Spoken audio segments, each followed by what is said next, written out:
Hey everybody, welcome back to Brent's Backyard Redneckery. Today, we're going to take some of my mulled cider and turn that into an apple syrup. Like for sundaes and ice creams and pancakes or whatever. So, get ready. I'll tell you what you need to do. Alright, so my wife found this recipe in a Taste of Home magazine. I'm going to kind of be doing it backwards because it wants you to add the brown sugar and all the ingredients first, blend up, and then add your apple juice. Well, since I've got my mulled cider, I'm just going to go ahead and put in the amount I need, wait for it to get up to heat. Then we're going to add a couple tablespoons of cornstarch and cook it down. And then I've got these little hot sauce bottles that my brother gave me for Christmas last year that come with these nifty little pour top hole things. So I'll be able to put those in there. And we'll get that done and see how this stuff turns out.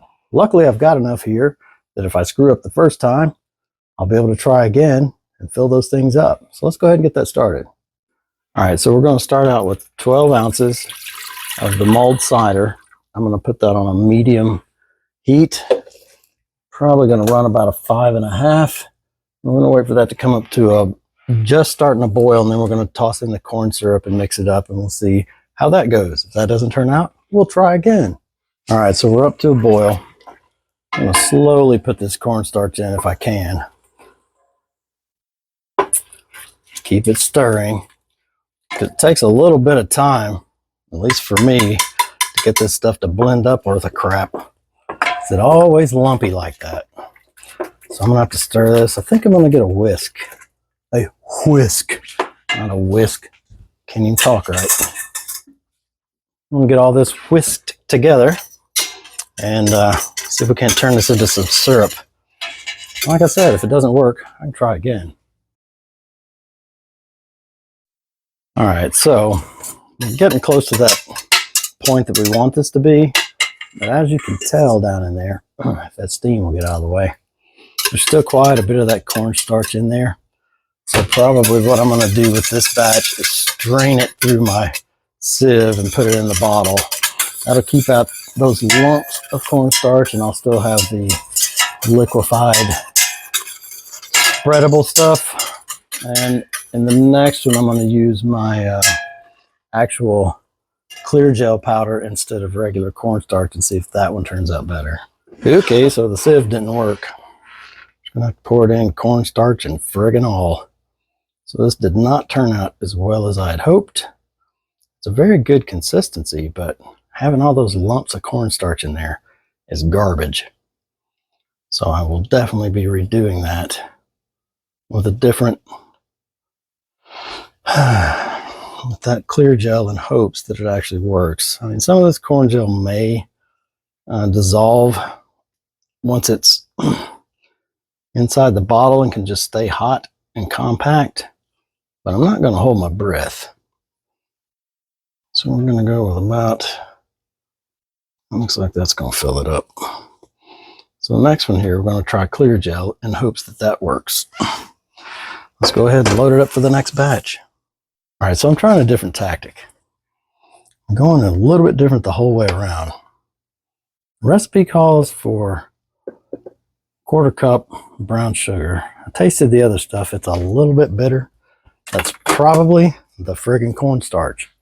But I realized the other day whenever I was trying to mix cornstarch for another recipe, it did better whenever it was mixed in with the sugar. So I'm going to try that. I'm going to mix it in with my brown sugar, see how it blends, dump it in, and hopefully that'll take care of it. All right, that seemed to have blended up a little bit better. So I guess this stuff will be a slightly sweeter, but we'll go ahead and mix it up and get it boiled down and see how this turns out. All right, we've just reached our boil. So I'm not going to cook this one as long because I'm hoping that this will blend in better than that last garbage did. And if it does, then we'll have an actual syrup this time, not some clumpy old cornstarch syrup. I mean, that's just grody. Oh, that's already better. Let's see if you can tell the difference of that. That steam out, you might.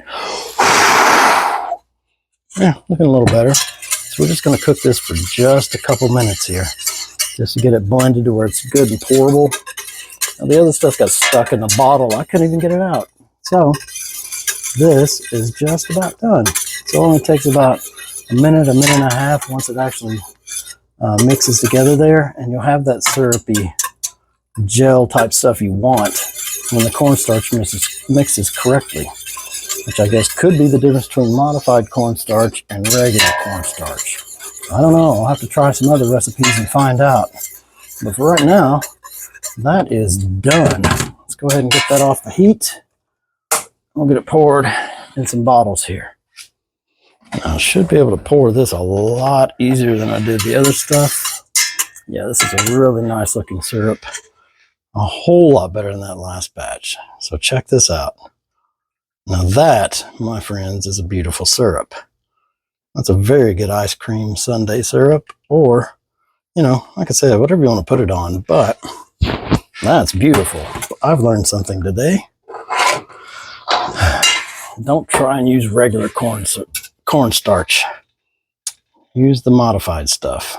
Get a much better syrup. I mean, that's absolutely beautiful. I might have enough for 3 bottles. There we go. Come on, baby. Be just enough. Come on. Oh, that's beautiful. See how it tastes. Scrumdiddlyumptious. All right, so I got all these taken care of. I'm gonna pop my little squirter caps on here. I'll get this stuff labeled. Oh, if the lid will go on, there we go. That's straight, beautiful, and we're done. Yeah, see? Check that out. Absolutely wonderful. All right, guys, so that knocks it out for today. If there's anything you've learned, like I did, not to use regular cornstarch, make sure to give me a thumbs up. Share this video with your friends. Try the recipe yourself. See what you think. I'll drop the original recipe in the description as well as the one that I've used here. And come back next time. I'll tell you what you need to do. Have a good one.